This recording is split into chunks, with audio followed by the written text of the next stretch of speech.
Hello everyone, আসসালামু আলাইকুম রহমতুল্লাহ। মূল কথা হচ্ছে ধৈর্য সহ্য, এই দুইটা জিনিস থাকলে সব কিছু সম্ভব। আসলে আপনারা যে বলেন কোনো দিন কিছু হবে না, কোথাও হবে না, ইনশাল্লাহ আমি আমার সফলতা অলরেডি অর্জন করে ফেলেছি।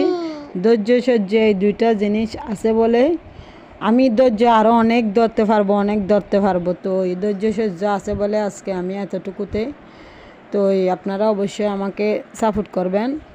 তো যদি ভুল ত্রুটি হয় ক্ষমার দৃষ্টিতে দেখবেন। নতুন মানুষ নতুন কিছু করতে গেলে অনেক কিছু ভুল ত্রুটি হয়, এটা আমি অবশ্যই মেনে নিই। তো আমি তো অসামাজিক কিছু করি না, পারিবারিকভাবে আমি সামাজিকভাবে আমি আমার নিজের দিক থেকে করি। তো গাইস, এখন আজকে রান্নাবান্নার প্রস্তুতি চলতেছে।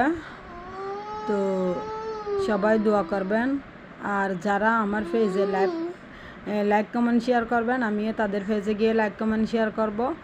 আমাকে যারা সাপোর্ট করবেন আমিও তাদেরকে সাপোর্ট করব। সাপোর্ট করলে সাপোর্ট পাবেন, লাইক দিলে লাইক পাবেন, কমেন্ট করলে কমেন্ট পাবেন। বিনিময়ে যেটা করবেন এটা দিব। অবশ্যই নতুনদেরকে অবশ্যই ভালোবাসবেন, নতুনদেরকে অবশ্যই কিছু করার চেষ্টা করবেন, নতুনদের অবশ্যই পাশে রাখবেন। নতুনদের যদি আপনারা হেল্প না করেন করবে কে? তো আজকে এখানে বিভিন্ন আইটেমের রান্নাবান্না হবে। বিভিন্ন আইটেমের বলতে গরুর নলা, গরুর মাংস, মুরগির মাংস, অনেক কিছু রান্নাবান্না হবে। তো অনেক কিছু নিয়ে আজকে আমার এই ভিডিও। তো রান্নাবান্নার আগে আমি সব কিছু গুছাই ফেলি।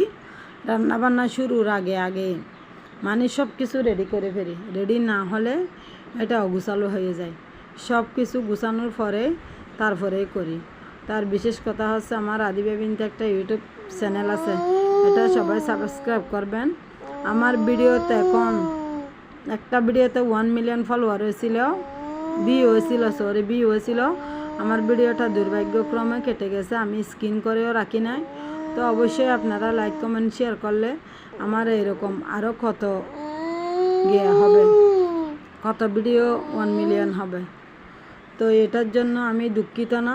এখন যতটুকু আছি এতটুকু শুকরিয়া, আলহামদুলিল্লাহ। আপনারা আমাকে যতটুকু লাইক কমেন্ট শেয়ার করেন, সাপোর্ট করেন, এটাতে আমি শুকরিয়া। আল্লাহর নিয়ামত। আল্লাহ চাইলে কোনো দিন কাউকে করতে পারবে না। আল্লাহ চাইলে যেটা যেদিন মন চায় সেটা সেদিনই করতে পারবে। তো আজকের ভিডিও এতটুকু। আর আজকে একটু অসুস্থতা পালন করতেছি, আর দুর্বল লাগতেছে বেশি, যার কারণে ভিডিও বানাতে ইচ্ছে করতেছে না, কথা বলতে ইচ্ছে